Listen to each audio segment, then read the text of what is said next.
Good morning, everyone. This is Amy Henderson, Director of Communications and Marketing here at GMA. Appreciate you guys being online with us today. Thank you for coming and joining us. Just a quick intro. One of the things that we get to take advantage of with our Business Alliance program is the great expertise and knowledge of the business community. So we're really excited this morning to tap into the expertise and knowledge that Virtual Citadel has when it comes to technology and fiber. This is a company that is based in College Park, has worked with College Park on some technology solutions. And I know just from my personal experience having talked to them, and I've learned so much just in our conversations, and we're really excited to bring to you today what cities need to know about fiber connectivity, because I think there's a lot of terms out there, a lot of information out there, and it's kind of figuring out what's what and what do cities really need to know.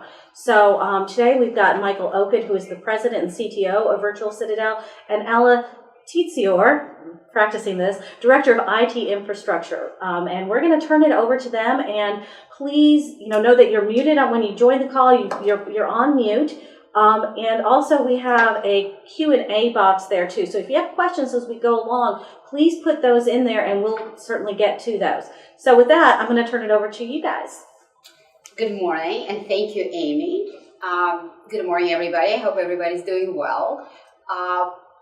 Mike Oken, who I'm going to be interviewing this morning, is a fiber expert. He is a former owner of a telephone company in Georgia called Broad River Communications, and he brings about 29 years of fiber connectivity expertise to us this morning. So I hope that you will find this webinar interesting and informative, and if there are some topics that we haven't covered, during the webinar, please feel free to come up with questions. And while we have this opportunity to ask him and leverage his expertise. So, without further ado, I am going to start.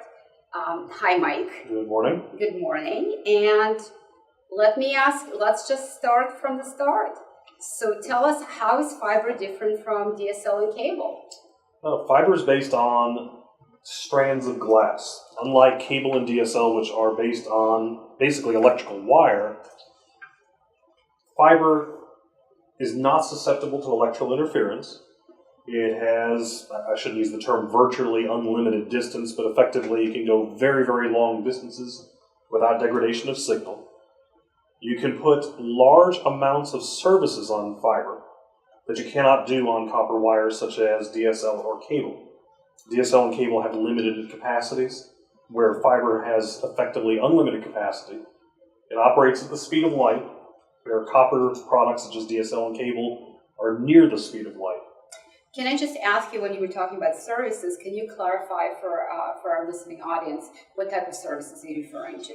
Typically, what is referred to as the triple play, which is voice, which is telephone services, video, which would be either pay-per-views, standard video streaming, standard broadcast channels, and then either business data services or internet connectivity. Typically, internet connectivity is for your residential customers. Data, business data would be for businesses that want to communicate between multiple sites, specialty type needs. Okay, thank you. And are there any other differences between fiber, DSL, and cable? Because everybody knows what DSL is. Everybody knows what cable is. Fiber, unless you're a technology expert, people kind of have a general idea what fiber is, what fiber connectivity is, but I don't think a lay person really understands what it is and how it works. So, without getting too technical, DSL is what's considered to be a point-to-point service. So it starts from the customer premise, whether it be a residential or commercial customer, and the other end of it is effectively usually the telephone company, an AT&T central office, or an AT&T, what they call a pop site, which is sometimes those huts that you see on the sides of the road. So that's a point-to-point service, which means there's nobody else actually on that pair of wires other than you. So it's a dedicated line. It's a dedicated line. Next step up from that, I think most people have heard the term T1. But before we even get into all of those distinctions, so it's my understanding that if you're getting further away from the main line, the signal gets weaker and weaker as slower as it does the connection. So that's why you get interference on your phones. Is that correct? Basically correct, yes. The longer the copper wire is, the more susceptible it is to electrical interference. Also, the signal degrades. So, but with fiber, so if you're doing phone service over fiber, you will never have degradation in signal. So it's always crystal clear. Is that correct? Correct. Yeah, it has no susceptibility to interference. Okay, so what about cable? So how does it compare with cable, I guess, quality of the services? Cable's like the next level beyond DSL. It's what they call a balanced electrical signal, Okay. so that it has less susceptibility to interference. It still has the main problem of distance. Okay. The further away you are from what they call the head end, the worse the amount of your data bandwidth, the worse your voice connectivity is. So your signal goes. What about reliability? The phone lines are reliable, but every time you have a power outage, my cable service goes out. Well, not every time, but a lot. Copper wire, DSL, T1, coax, which is cable, is susceptible to weather. Typically, I can give many examples over the years where our DSL customers, every time it would rain, their telephones and their data services would be severely degraded. Many of them. It is all based on the age of the copper plant that was supporting. So is that why fiber considered to be the most reliable technology in the world? You could because put it's fiber, not affected by weather. You could put it completely underwater and it would still function. And the cable is shared, right? Your cable connections are shared, so it's not as secure. In the residential market, yes. You can have point-to-point cable, but it's not something that the Comcast or Cox or any of the other providers actually does. Okay. It's possible, but it wasn't designed for it. Great. Well, that was a very comprehensive answer. Thank you. So let's talk a little bit more then. So now that we kind of know what the difference is, let's talk about what is fiber used for. What is fiber connectivity network used for? Typically, it's used for high speed, where you need to have a lot of bandwidth, whether it be for voice, video, or data, so that you can get the high-speed connectivity to a distribution point. Okay. Specifically for what a city would use it for, cities could either try to have services they would monetize, or cities can provide free services to attract, say, millennials or technology companies, or companies that just need high-speed connectivity. Could you also use it for community engagement? Like, let's say, if you have a rec center, do game, video streaming a game where you have an event for the kids, that type of stuff. Yeah, anything that requires high-speed bandwidth. Fiber is typically the way you want to get your data in and out of a location. Now, once it's at that location, you can go down to copper type connectivity or deploy pure fiber everywhere. Okay, well, I think that answers that question. Are there different types of fiber services? Like, I've heard about dark, and I heard something about lit. So what's... A lit service is when a provider actually provides the services as well as the fiber itself. A perfect example would be AT&T Metro Ethernet. AT&T Metro Ethernet is almost always deployed over fiber, but you have to buy the actual internet connectivity or data services from AT&T. You cannot put someone else's services over that fiber. So basically, the service provider is just selling you a service. Right. They're providing the fiber itself is what's called a transport medium, just like cable is a transport medium. So a lit service is when the provider of the transport is also providing the services, and you're effectively locked into that. So you buy a service in a contract. So it's the same thing as if I were to I have Netflix, so that's a service. So that's the same type of idea, right? Except that Netflix doesn't provide transport. If Netflix provided transport, right? But I have Comcast at home, and I have the Xfinity, which is what they call the bundle, the triple play. Yes. And I have the voice data and voice, data, and video. Yes. Okay, so everybody is talking about Google Fiber. So can you just tell us a little bit more, explain to our audience, what is Google Fiber? Is it different from other providers? Are they providing different services, or is it just another company? It's just another company. Google was trying to get into the market with a lower cost product, which turned out it really isn't. And they're trying to compete against the cable companies primarily. They want to be able to do content distribution of video. They want to be able to obviously provide high-speed internet. One thing Google was touting above and beyond like what a Comcast would have or a Verizon Fios or any of the other carriers is that their internet connectivity was going to be better. You'd be closer to content, closer to, since almost everybody uses Google as their search engine, response time was going to be way better on the Google network. Unfortunately, it looks like Google Fiber, based on what's happened, is turning into actually Google Wireless, even though I'm not sure if they're going to change the name of the company or not. Because they found, and this is where I guess we'll get into the questions about what does it actually take to deploy. You know, Google had their pricing based on deployment costs that turned out not to be what they expected. Well, that's a great answer. Thank you, because I'm sure everybody, I personally hear about Google Fiber all the time, and people ask me, and I didn't really have an answer. So thank you for answering it for us. But can we talk a little bit more about which services? You mentioned the triple play, but can you just expand on it a little bit? Well, let's use Comcast as a perfect example. You connect to their head end via their cable. They provide voice services, so they act as a telephone company. They provide video on demand, which they provide the content from their content libraries. They provide internet connectivity to get you out to the internet. But the limitations are that it's what's called an asymmetric service. That means that you get lots and lots of speed coming down towards you, but going back up, if you were to try to upload content, the amount of bandwidth available is usually about 1/10 of the speed of the download. So really, it sounds like these types of services are great for residential, but for businesses and for cities to do their business, because cities need to run. They need to run their IT. They need to run their services. They have emergency services, police and fire stations, and everything else. This would not be. It's not really. It's not optimal. Sometimes it turns out to be what's cost effective, but it's not optimal. Okay. So let's talk about dark fiber. So I hear this term dark fiber, and people ask me, what is dark fiber? So you're the dark fiber expert. Dark fiber is the actual transport media itself, the actual glass fibers.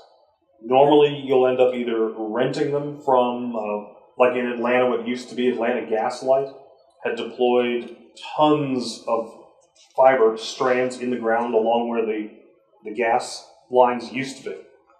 And ultimately, they sold that division of the company when I guess they get deregulated. They sold it to a company called Zayo. The fiber itself actually has no services on it. It's just the strands. And the goal is to go ahead and connect those strands between either your city or your business, or rarely to a residence, but let's say a city or a business, and then the other end of it would normally want to connect to wherever the central communication point in a city is. Example, Atlanta has what's called the main carrier hotel, is 56 Marietta. It's been where every single telecommunications carrier, every internet carrier, almost every video carrier, all terminate at 56 Marietta.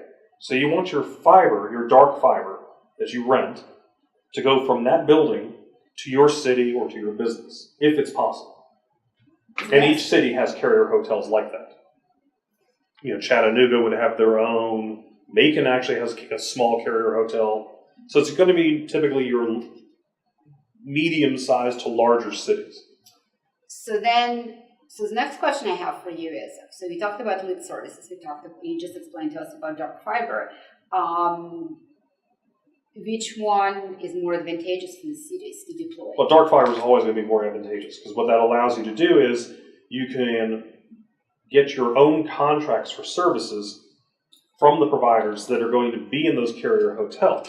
So, for instance, if you want to get internet from level 3, you want to get voice from XO, and you want to get video content from possibly even Comcast. You would actually pick up all those services at one place, put them on your fiber transport that you control and that you're paying a fixed monthly fee for, bring it to your city or to your business, and then deploy it outwards for either monetizing it or just providing services within the city. You cannot do that on a lit service. Lit service, you're locked into a contract.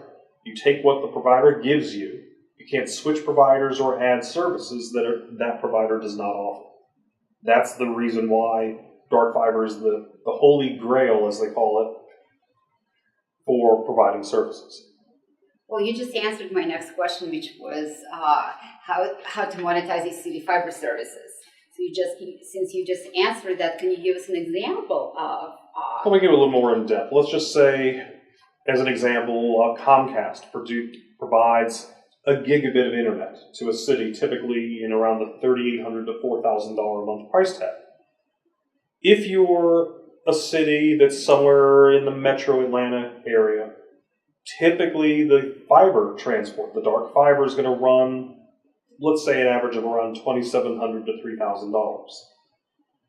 Then you could buy internet transport out of, say, 56 Marietta at usually like $1.50 a megabit.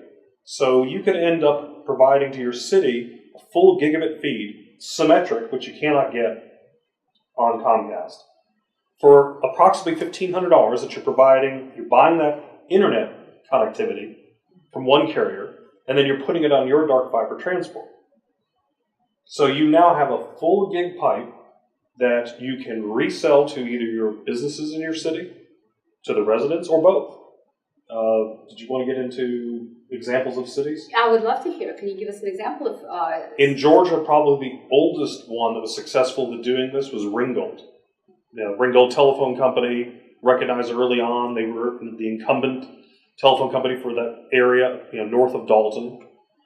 They decided to branch out into providing internet connectivity to the residents around there and the businesses.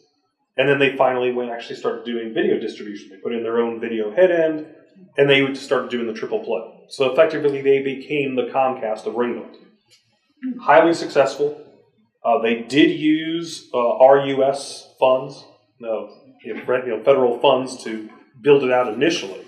And some of those funds, I think, are still out there for a lot of more rural communities. Same thing, the City of Monroe was another one that was very successful what they did.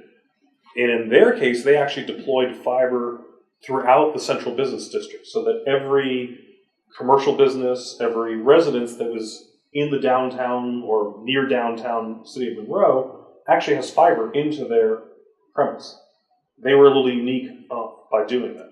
But that allows them to do a triple play to every resident and every business, and actually for less than what a Comcast could do even if they were there.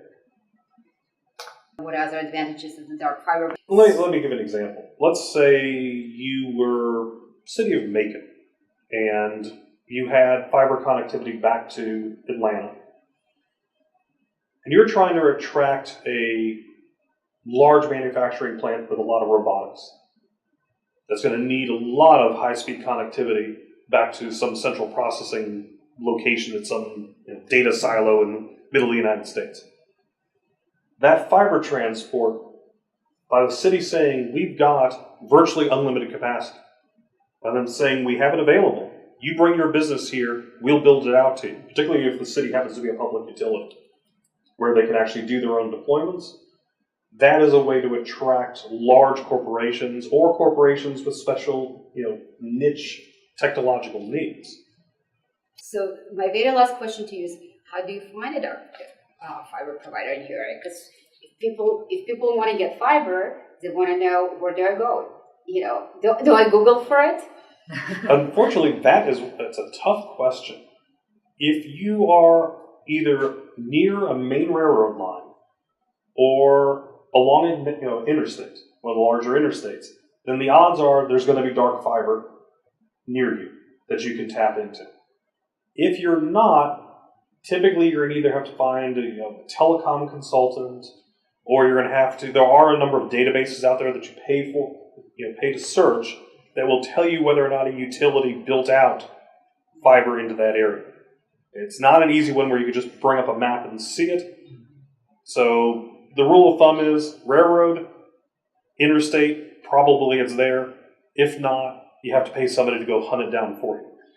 And I guess that actually comes up, one of the questions we did get was, does this have, what about the rural areas of the state where AT&T internet is the only fiber option? So you're saying there may be other fiber options, it's just finding those? If, for instance, the city in question, if it's rural, has I-75 or I-85 going through it or near it, then along those roadways, the fiber's there. So all you have to do is do what's called a build from the interstate to your city hall, your city IT, wherever it is you want to actually get to. And you mentioned that if the city actually is a utility, they can use their own utility crews to do the actual, all the build-out work. So they just have to pay for, of course they have to pay for their resources, but they already own the resources. They're just going to have to buy the actual fiber, the actual, hardware. Correct.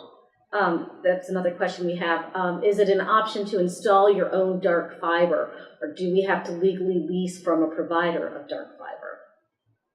If it's within your own city where you control access to the right-of-ways, then it sometimes does make sense to do your own deployment. In a lot of cases, it does not make sense to try to deploy your own fiber, say from, let's use McDonough, which is, it's close to Atlanta, but it's not. It's just right outside.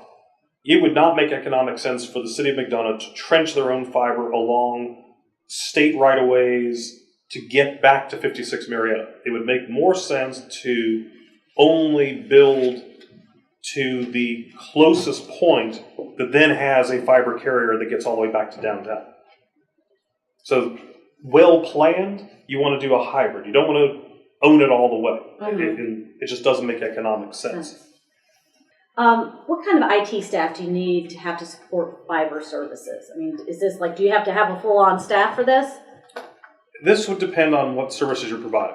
If you're going to actually be trying to monetize and resale, then yes, you need a staff that can handle the physical deployments. There are third-party companies that will handle all the back-end IT for billing, customer service. So all those things you don't have to have a staff at the city level to do. You just, not offshore it, but you farm those services out. As far as the actual deployment within the city, you have to have a staff that can actually go to somebody's house or go to somebody's business and take care of it. I would not recommend using third parties for that. Most of those deployments did not do well. We want to avoid the do not do well scenarios. Is there any legality surrounding the use of tax dollars for fiber installation? Do you guys know that? That gets back to RUS, and there were all kinds of requirements for it, but I'm not an expert on the subject. And would fiber installation be considered infrastructure upgrades? Yes. Yeah. Yes.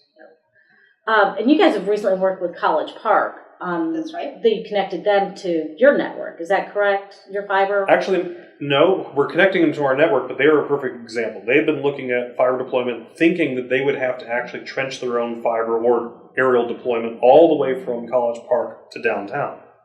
They priced it. They looked at it. Economically, it was non-viable. They tried, I think, on 3 occasions, 3 different providers to look at doing that.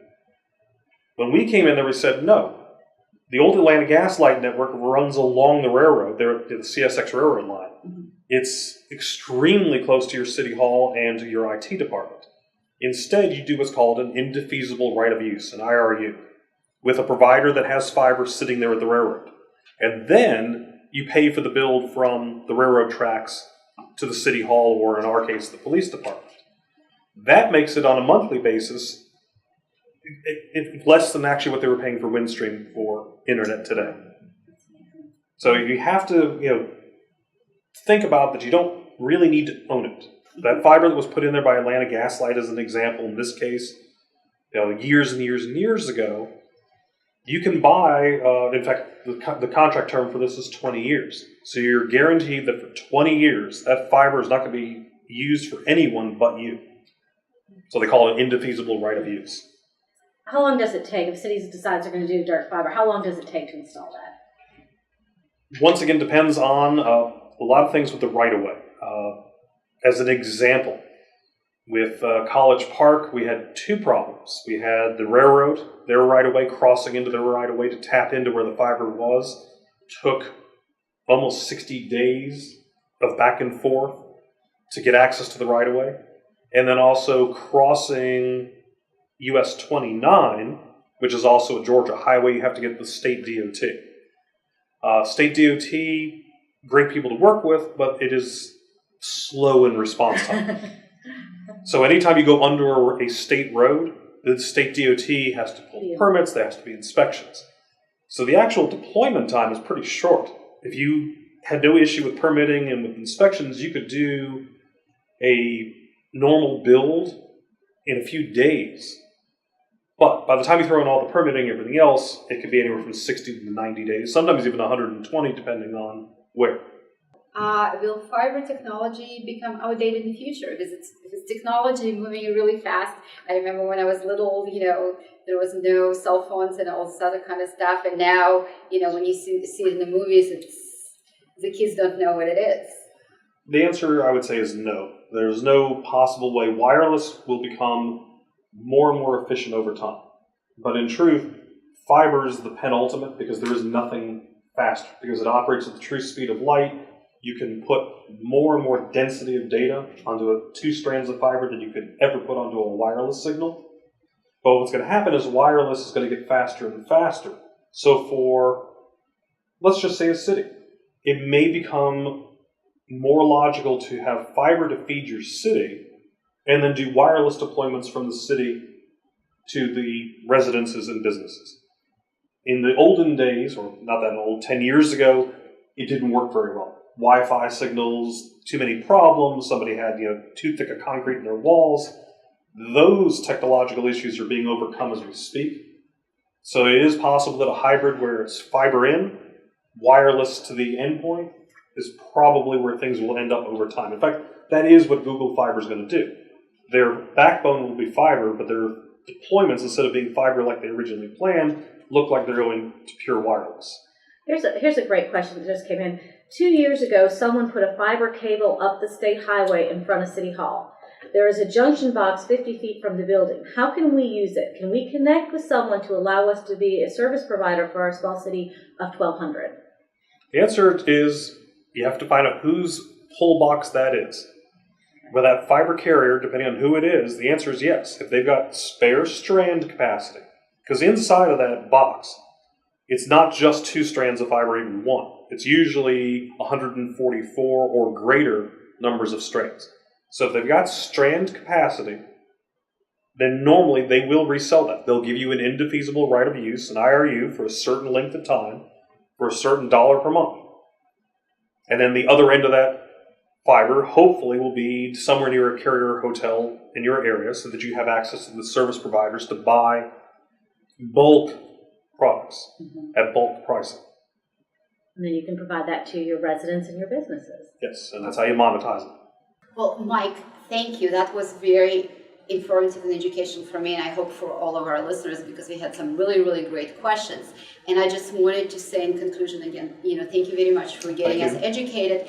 And for all of our listeners, the ones that attended the webinar or anybody who's going to be listening to the recorded webinar, if you have any more questions, please contact us at Virtual Citadel. Mike is an expert. He'll be able to answer your questions and provide you resources that will get you where you want to be going with your fiber connectivity. And again, thank you very much, everyone. Thank you. Have a good day. Thank you.